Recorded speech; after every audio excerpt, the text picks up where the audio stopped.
Hello and welcome to the Pretty Good Gaming Daily Triple, your no shit gaming news video. That's 3 news stories in one video with zero faff. FIFA games come out every year and each title is exactly the same as the last. You don't need me to tell you that, as I'm sure everyone who watches this channel will already know, but the games still tend to sell very well. However, this year's entry, FIFA 21, which launched on Friday, has reportedly sold 42% lower than last year's FIFA 2020. This could be due to a number of reasons, some of which are EA's fault, while others are just the state of the market at the moment. This 42% figure is specifically referring to UK physical boxed copies. What makes this tricky is that retail is suffering more than ever before during the Peroni plague. Games retail in particular was already struggling, but online sales are increasing across the board. Anecdotally, I used to buy most of my games from physical stores, but my local game was shut down before the pandemic started, so all of my purchases now are either online or digital. Then there are the review scores, which will certainly have some influence on the game's success among the more critically savvy gamers, but let's be honest, most people who buy FIFA are just buying it for the latest reskin of their favourite drug. The game currently sits at 74, 78 and 76 on PS4, Xbox One and PC respectively on Metacritic. User scores on the other hand range between 0.9 and 1.8, and while FIFA games always get a similarly low response from users, this is a new low. On the topic of reviews, IGN had a brilliant approach to handling the Switch version of the game. For their Switch review of FIFA 21, reviewer Simon Cardy literally copied and pasted the review from last year's entry because that's exactly what EA did. FIFA 21 on Switch isn't actually FIFA 21 at all, it's FIFA 20 without any new development or significant enhancements. IGN is an easy target for critics of games journalism, and they've more than earned that reputation many times, but this is amazing. The go-to outlet for quote-unquote bad games journalism and paid reviews is directly protesting EA and FIFA. This is a monstrous betrayal beyond all the greats. Forget Mr. Orange, forget Anakin Skywalker, forget Severus Snape, or even Judas himself. This is the one for the record books. Oh, you love to see it. You love to see it. It is also worth noting that many fans will likely hold off buying the game until the next console generation launches in a short while, especially as only Ultimate Team and Volta progress carries over, not career mode or online seasons or co-op seasons. However, despite the middling critical reviews, scathing user reviews, and general downturn in physical retail, the game still, unsurprisingly, has done incredibly well altogether. It's still managed to top the UK physical game sales charts even with a 42% decrease over last year. It's also, once again unsurprisingly, the most successful game launch of the year so far, beating out The Last of Us Part 2 and Animal Crossing New Horizons. EA also held the number 2 spot from the UK physical charts as Star Wars Squadrons maintained its position from last week, while Crash 4 fell down to 3rd. Star Wars also had a massive boost from digital sales, making it the highest selling game last week when combined with physical numbers,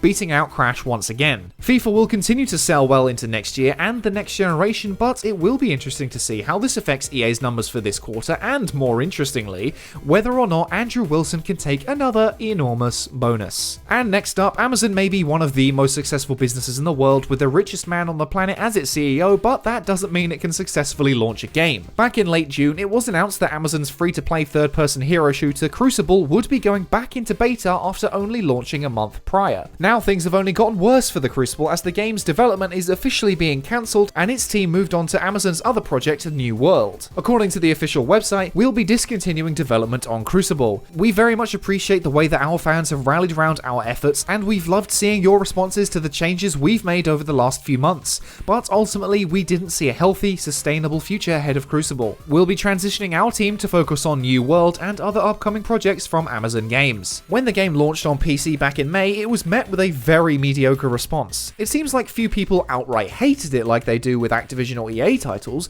but most just didn't really care or called it boring. According to Steam charts, the game's peak players were just 10,000, and at the time of writing there were just 2 players online. Not 200, not 2,000, just 2. In the first month, the average player count was around 3,500, but by the next month it was just 10% of that at 360. This is a story we've all heard before, as an online-focused game can't find a player base, meaning that it's forced to shut down. Fortunately, the game in this case is free to play, meaning that no one bought it and therefore won't lose any money. Of course, the game did have a microtransaction store, but Amazon is offering full refunds on any purchases made. Ultimately, it is a shame that this happened, but the market is so saturated that there just isn't room for everything anymore. So So many of these games are in direct competition not only for a similar player base and audience, but the time these players have. There's only so much time in the day, and most people who regularly play multiplayer games will only have 1 or 2 on the go at a time, and Crucible clearly just didn't make the cut. Hopefully this will show Amazon that just because you have all the money in the world doesn't mean you can make a decent game. Amazon Games' other title, New World, is an MMO and could very easily stumble into the exact same pitfalls. New World was originally supposed to launch in May this year, but has been pushed to early 2021. When that game was first announced, I felt absolutely nothing for it, and I would love for it to be a roaring success, but I foresee history once again repeating itself. Of course, I hope I'm wrong, but we'll have to wait and see. And finally, I reported on Joy-Con drift with the Nintendo Switch last week, and conveniently, Microsoft is going through the exact same thing. The company faces a class action lawsuit which was originally filed back in April, but now the expensive and fancy Xbox Elite Series controllers have been added to the mix. The Elite Series 2 controller goes for £160, so Microsoft better get sued into the fucking ground if they're suffering from drift. This amendment to the lawsuit also adds new plaintiffs to the case, and much like the one with Nintendo, alleges that Microsoft was aware of this drifting issue but continued to sell the products anyway. These complaints have been coming since 2014, and there have been a number of fixes on various forums and Reddit threads with differing levels of success. But that's no excuse for these products being sold in their current condition, and Microsoft and Nintendo need to sort that shit out. Interestingly, Nintendo is reducing the price of Joy-Cons in Japan, which seems very convenient timing and possibly a way to mitigate legal questions. Of course, I have nothing to prove that that is the case, but it's a little bit of food for thought. The price has dropped by 17%, but it's unclear at the moment whether this will apply to the rest of the world. I'm hopeful that this reduction will come into play here, and even more hopeful that it will extend to Nintendo's games, because those things never ever come down in price. Have you had drift with your Joy-Cons or Xbox controllers? 2 of my 4 Joy-Cons have been drifting on and off for years, and have literally caused me to die in Hades so many times. It's not because I'm awful at the game. Of course, no,